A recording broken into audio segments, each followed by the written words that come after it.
পর্ব ১৬ ত্রয়োদশ শতক। বজ্রযোগিনী, বিক্রমণীপুর, বঙ্গদেশ।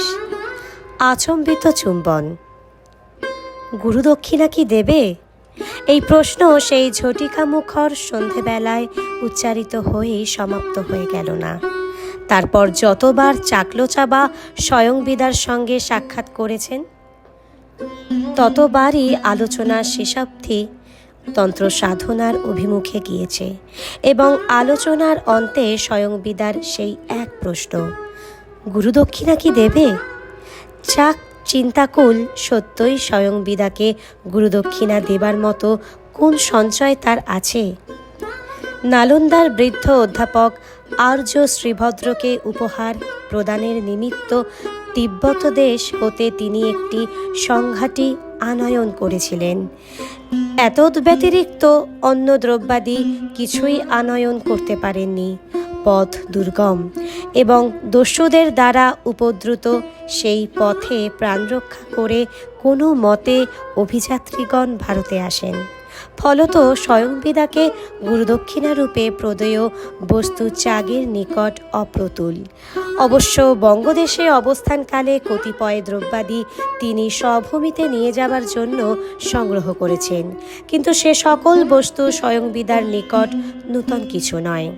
সে বস্তুসমূহ দীর্ঘ বিপদসংকুল ও দস্যু উপদ্রুত পার্বত্য পথে স্বদেশে শেষাবধি নিয়ে যেতে সমর্থ হবেন কিনা সন্দেহ আছে।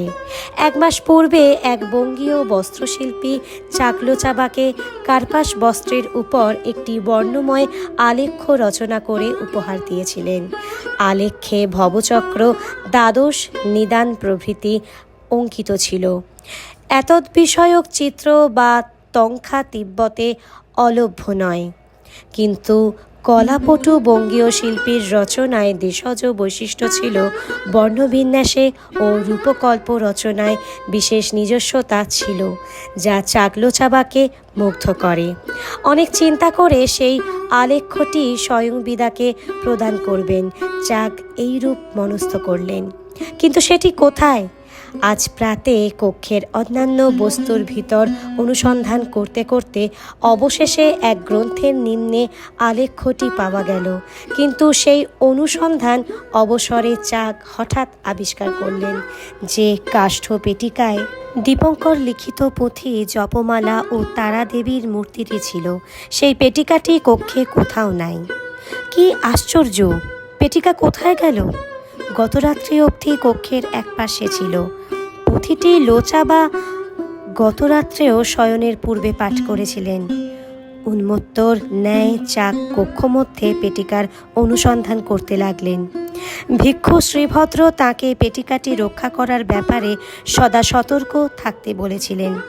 নালন্দা হতে বিক্রমণীপুর দীর্ঘ পথ কত যত্নে তিনি পেটিকাটিকে আপন পঞ্জরাস্থি তুল্য জ্ঞান করে বহন করে এনেছিলেন। পেটিকায় দীপঙ্কর শ্রীর দুর্মূলা পুঁথি।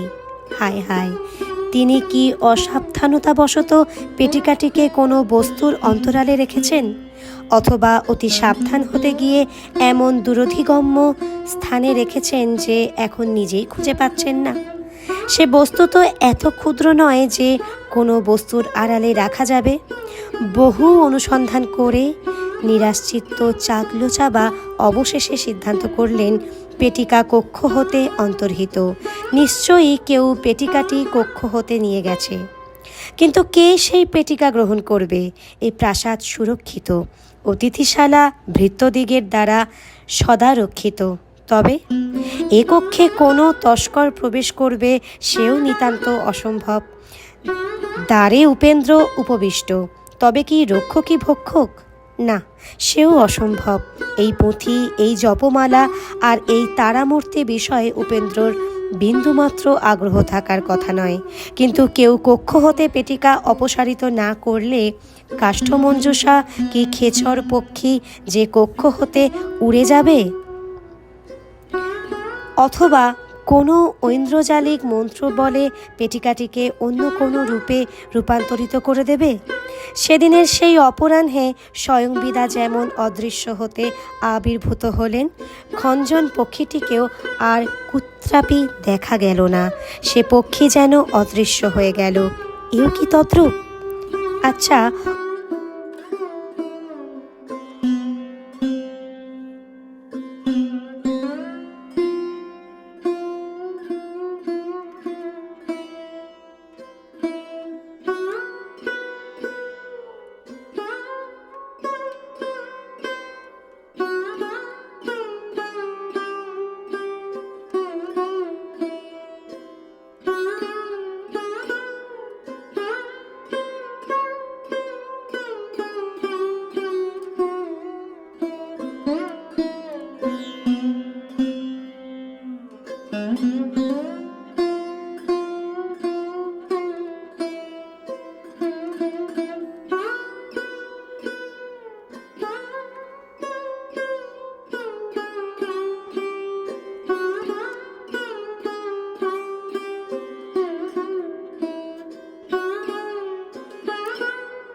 চাক বললেন, কিন্তু প্রস্থানের পূর্বে আমি গৃহস্বামিনীকে ধন্যবাদ জ্ঞাপনে ইচ্ছুক। তদুদ্দেশ্যে আমি একটি পত্র প্রেরণ করতে চাই। ভূর্জপত্র, মস্যাধার ও লেখনী প্রদান করো। উপেন্দ্র কক্ষের একপার্শ্ব হতে লিখন সামগ্রী চাকলোচাবার হস্তে প্রদান করল। চাক ভূর্জপত্রের উপর নিম্নলিখিত পত্রটি রচনা করতে লাগলেন। গৃহস্বামিনী সমীপাশু। পেচক তার বিবরকে ধন্যবাদ জানায় কি না তাহা আমার অপরিজ্ঞাত। টিট্টিভ পক্ষী কিন্তু উদাত্ত স্বরে জলাশয়কে ধন্যবাদ জানায়। কাল সম্পূর্ণ হইয়াছে, আমাকে ফিরিয়া যাইতে হইবে। কেকারবে ময়ূর যেমন মেঘমালাকে ধন্যবাদ জানায়, আমিও গৃহস্বামিনীকে আশ্রয়দানের নিমিত্ত ধন্যবাদ জানাইতেছি।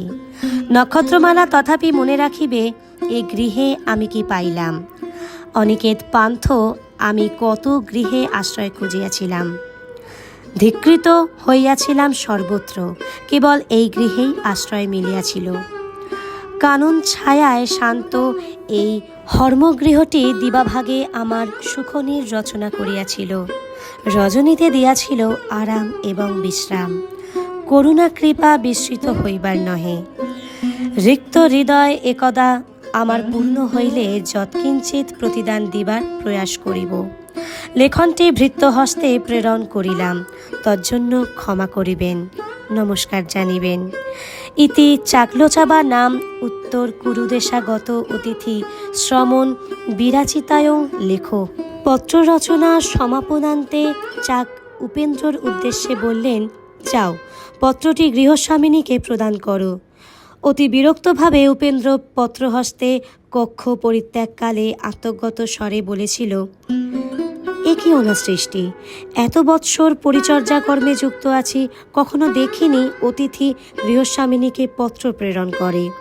কিছুক্ষণ পরে সে যতটা বিরক্তভাবে কক্ষ ত্যাগ করেছিল, ঠিক ততটাই উৎসাহের সঙ্গে কক্ষে প্রত্যাবর্তন করল। প্রায় শ্বাসরোধী উত্তেজনায় উপেন্দ্র চাকলোচাবাকে বলল, মহাশয়, গৃহস্বামিনী আপনাকে অন্তঃপুরে আহ্বান করেছেন। প্রবল হাস্যবেগ অবদমিত করে গম্ভীর আননে চাক উপেন্দ্রর সঙ্গে অন্তঃপুরের উদ্দেশ্যে যাত্রা করলেন। বহুদ্বার অলিন্দ কক্ষ কক্ষান্তর অতিক্রম করে সুসজ্জিত যে কক্ষে উপেন্দ্র তাকে নিয়ে গেল, সেখানে অলঙ্কৃত পর্যঙ্কের উপর স্বয়ংবিদা অপেক্ষা নিরতা ছিলেন। কক্ষে একটি সুচারু আসন ছিল। গৃহস্বামিনী চক্ষের ইঙ্গিতে উপেন্দ্রকে প্রস্থানের ইঙ্গিত করলেন। তৎপরে স্বহস্তে দ্বার রুদ্ধ করে তিনি চাকলোচাবাকে আসনে উপবেশন করতে বললেন। স্বয়ংবিদার দৃষ্টি কঠিন, মুখাবয়ব বজ্রবৎ কঠোর প্রতিভাত হচ্ছিল। স্বয়ংবিদা বললেন, লামা, তুমি বুদ্ধিমান, পত্র রচনার কৌশল তোমার অপরিজ্ঞাত নয়। ভৃত্য পত্রের প্রকৃত বার্তা পাঠ করুক। তুমি তা চাওনি। পত্রের ভিতর সুকৌশলে তোমার মনের কথা লুক্কায়িত রেখেছ। অন্য কেউ পাত্রটি পাঠ করলে একে একটি নিরীহ পত্র বলেই মনে করবে, কিন্তু ধরিত্রীতে তুমিই একা বুদ্ধিমান নও। তোমার পত্রের গূঢ় বার্তা অনুধাবনে আমার কোনো অসুবিধা হয়নি। চাক স্বয়ংবিদার কথা শুনে স্তিমিত হাসলেন। বস্তুত পত্রটি চাগলোচাবা সংস্কৃত ভাষায় রচনা করেছিলেন। পত্র রচনায় একটি লিখন কৌশল লুক্কায়িত ছিল। সংস্কৃত সাহিত্যে এ জাতীয় রচনাকে চিত্রকাব্য বলা হতো। চাগলোচাবার সংস্কৃত ভাষায় লিখিত পত্রখানির প্রতিটি বাক্যের প্রথম অক্ষরগুলি একত্রে গ্রহণ করলে মঞ্জুষা কিমর্থম অধিকৃতা পাওয়া যায়। আমরা এখানে চাগলোচাবা বিরচিত পত্রটির লিখন কৌশল ও বিষয়বস্তু অক্ষুণ্ণ রেখে পাঠক পাঠিকার বোধ সৌকর্যার্থে পত্রটি আধুনিক বঙ্গভাষায় অনুবাদ করলাম। আমাদের অনুদিত রচনাতেও প্রতিটি বাক্যের প্রথম অক্ষরগুলি একত্রে গ্রহণ করলে পেটিকা কেন অধিকার করিলেন বাক্যটি পাওয়া যায়। চাগের হাস্য কিন্তু ওষ্ঠেই উদিত হয়ে বিলীন হয়ে গেল। স্বয়ংবিদা অতি পরুষ কণ্ঠে বললেন, হ্যাঁ, পেটিকাটি আমি গ্রহণ করেছি। তোমাকে বলারও প্রয়োজন বোধ করিনি, কিন্তু এজন্য পত্র প্রেরণের আবশ্যকতা ছিল না। আর তিব্বত যাত্রার অভিনয়ও নিতান্ত অপ্রয়োজনীয় ছিল। আমাকে মৌখিকভাবেই জিজ্ঞাসা করতে পারতে। লামা চক্ষু ঘূর্ণিত করে দেখলেন কক্ষের এক কোণে অতি যত্নে কাষ্ঠপেটিকাটি পুষ্পচন্দন চর্চিত অবস্থায় রক্ষিত আছে। চাক মৃদুকণ্ঠে বললেন, কিন্তু পেটিকা গ্রহণের পূর্বে আপনার কি অন্তত একবার আমাকে বলা প্রয়োজন ছিল না? স্বয়ংবিদা সতেজে উত্তর দিলেন, না, প্রয়োজন ছিল না, কারণ ও বস্তু তোমার নয়। চাকলোচাবা আহত কণ্ঠে বললেন, কি আশ্চর্য! তবে কার? ও বস্তু আমার। ওর মধ্যে নিহিত প্রতিটি বস্তু আমার অতি পরিচিত। এই পর্যন্ত বলে স্বয়ংবিদা তরিতে শ্বাস নিতে লাগলেন। কবরী শিথিল হয়ে কেশকলাপ মুক্ত হয়ে গেল। দ্রুত বেগে সম্মুখে পশ্চাতে ভূতগ্রস্তের ন্যায় দেহকাণ্ড দোলায়িত করে স্বয়ংবিদা টেনে টেনে উচ্চারণ করতে লাগলেন, ওর প্রতিটি বস্তু আমার পরিচিত। ওই পুঁথি সাক্ষাৎ সে বাল্যকাল হতে রচনা করত। আর এই মূর্তিটি ধাতব, কিন্তু এরই সদৃশ পাথরের একটি মূর্তি আমরা দুই বালক বালিকা কত পুজো করেছি। ওই জপমালায় সে তারামন্ত্র জপ করত। মূর্খ লামা, তুমি তার কি বুঝবে?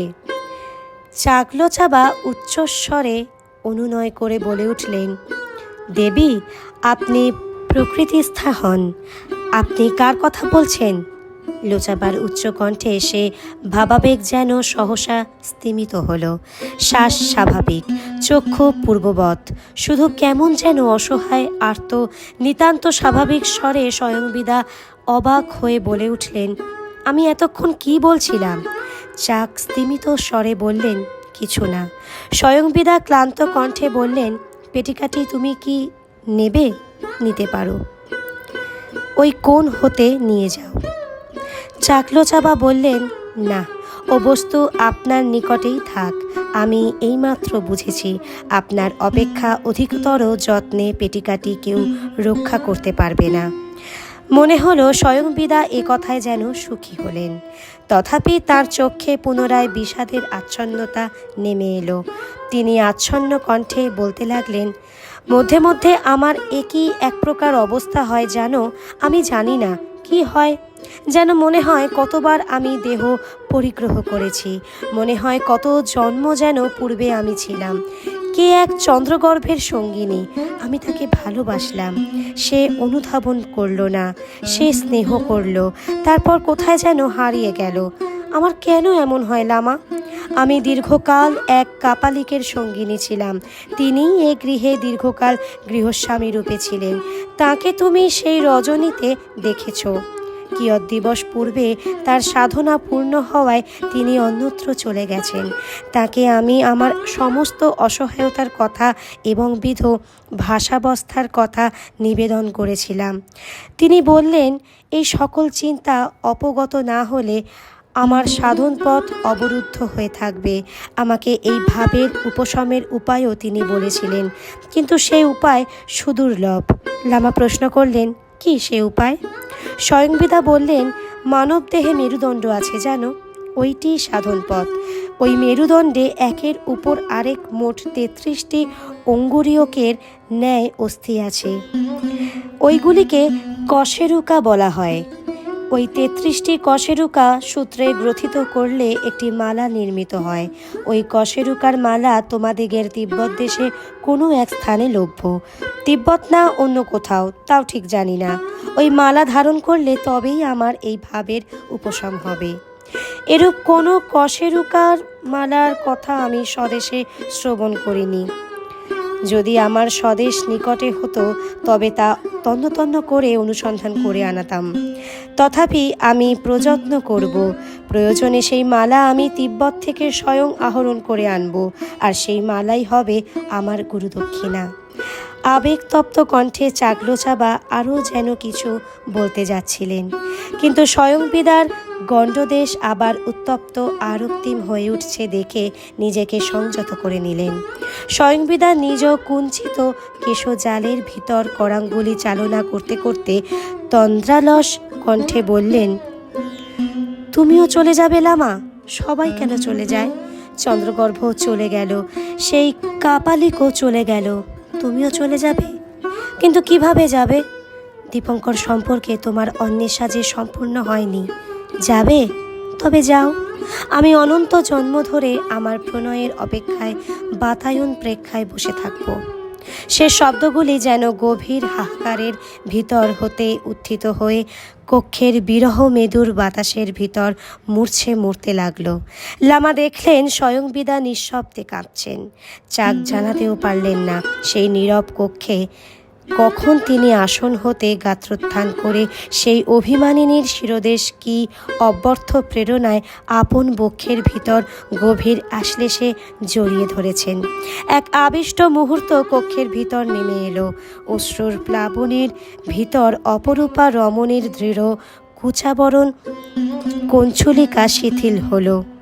শিহরিত চাক দেখলেন সেই সুবিপুল কনক কলশবৎ স্তন কুসুমের যুগ্ম কুচাগ্রচূড়া অনাবৃত বিস্ময়ে তাঁরই দিকে উন্মুখ হয়ে তাকিয়ে রয়েছে।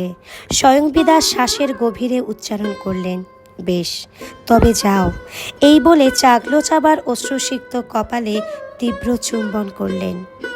আহ, এ কি জ্বালা! রমণীর চুম্বনে এত বিষ, এত ব্যথা! যন্ত্রণায় চাগলোচাবার সমস্ত শরীর কম্পিত হতে লাগল। তিনি যেন এক লহমায় মূর্ছিত হয়ে পড়লেন। সমস্ত অন্ধকার। তারপর একই দিব্য সুখাবেশ! কোথা হতে যেন অজস্র পুষ্পগন্ধ, ঘণ্টাধ্বনি, ধূপ সুবাস, প্রার্থনার অমেয় সঙ্গীত। কে যেন ত্রিশরণ মন্ত্রপাঠ করছে। বুদ্ধং শরণং গচ্ছামি, ধ্যামং শরণং গচ্ছামি। চাক চক্ষু উন্মীলন করলেন। দেখলেন তিনি এক প্রাকার পরিবেষ্টিত মন্দির প্রাঙ্গণে দণ্ডায়মান, যেন কোন সুদূর অতীত যুগের অপরাহ্নকাল। পশ্চিম দিগন্তে মেঘ, সম্মুখে বিরাট এক বটবৃক্ষ, আর এক আকাশস্পর্শী স্তূপ গৃহের চূড়া। লোচাবা পরিক্রমা পথে পরিক্রমারত দুইজন ভিক্ষুর ভিতর আলাপ শুনতে পেলেন। আজ এ বজ্রাসন বিহারে এত বিচিত্র বেশ জনতার সমাগম, জানো না? সুবর্ণদ্বীপ হতে দীপঙ্কর শ্রীজ্ঞান সুগভীর পাণ্ডিত্য অর্জন করে ভারতে প্রত্যাগমন করেছেন। তার সঙ্গে আজ যে এই বোধগয়ায় তীর্থিকদিগের বিচার সভা আহত হয়েছে। একদিকে শত শত তীর্থিকদিগের দার্শনিক নেতৃবৃন্দ, অন্যদিকে একা দীপঙ্কর। বোধিবৃক্ষের সমীপে বিচার সভা অনুষ্ঠিত হবে। চলো, চৈত্যগৃহে চৈত্য বন্দনা সেরে সেই বিচার সভা দর্শন করি। আজকের পর্ব এখানেই শেষ করলাম। পরবর্তী পর্ব নিয়ে আবার ফিরে আসব। ততক্ষণ সঙ্গে থাকুন, সুস্থ থাকুন, আর অবশ্যই শুনতে থাকুন।